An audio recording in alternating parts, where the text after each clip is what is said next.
لیکن مجھے پیدا کیا اس دیش میں تو نے جس دیش کے بندے ہیں غلامی پہ رضامند۔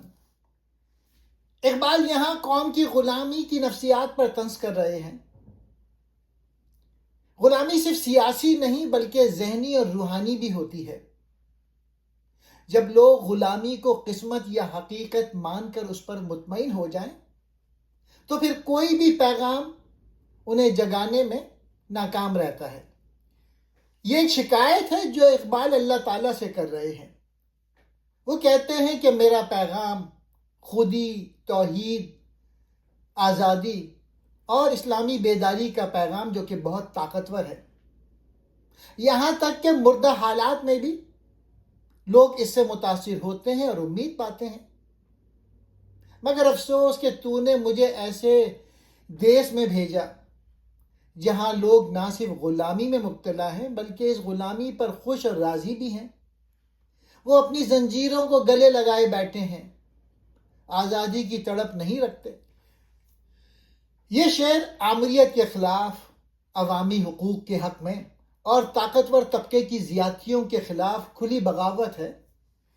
اقبال یہاں سیاسی یا معاشی غلامی سے زیادہ ذہنی اور قلبی غلامی کا شکوہ کر رہے ہیں۔ جب کوئی قوم اپنی آزادی کی تڑپ کھو دیتی ہے اور محکومی کو اپنا مقدر سمجھ کر اس پر رضامند ہو جاتی ہے تو وہ اپنی خودی کو مٹا بیٹھتی ہے۔ اقبال کا فلسفہ خودی انسان کو شاہی کی طرح بلند پروازی اور غیرت ایمانی کا سبق دیتا ہے۔ وہ اس بات پہ رنجیدہ ہیں کہ ان کے ہم وطنوں میں وہ تڑپ ختم ہو چکی ہے جو انسان کو زنجیریں توڑنے پر مجبور کرتی ہے۔ یہ اشعار دراصل ان لوگوں کے بارے میں ہیں جو رزق یا چھوٹی چھوٹی مراد کے عوض اپنی غیرت اور آزادی کا سودا کر لیتے ہیں۔ یہ شعر ایک دردمندانہ شکوہ ہے کہ جس معاشرے میں لوگ غلامی کی عادت ڈال لیں اور اسے رضا و رغبت سے قبول کر لیں، وہاں بیداری پیدا کرنا کتنا مشکل کام ہے۔ کیا آپ نے کبھی سوچا ہے کہ ہم واقعی آزاد ہیں یا صرف آزادی کا ایک دھوکہ جی رہے ہیں؟ یہ صرف ایک شعر نہیں، یہ ایک چیخ ہے، ایک فریاد ہے، ایک احتجاج ہے۔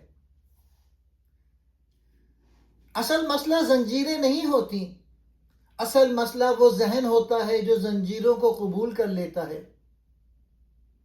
اقبال ہمیں جگانا چاہتے ہیں، وہ کہنا چاہتے ہیں تمہاری سب سے بڑی قید تمہاری سوچ ہے۔ جب انسان اپنے حق کے لیے کھڑا ہونا چھوڑ دے، جب وہ ظلم کو معمول سمجھنے لگے تو وہ زندہ ہوتے ہوئے بھی مردہ ہوتا ہے۔ آج ذرا خود سے سوال کریں، کیا ہم سچ بولنے سے ڈرتے ہیں؟ کیا ہم غلط کو دیکھ کر خاموش رہتے ہیں؟ کیا ہم صرف اپنی ذات تک محدود ہو چکے ہیں؟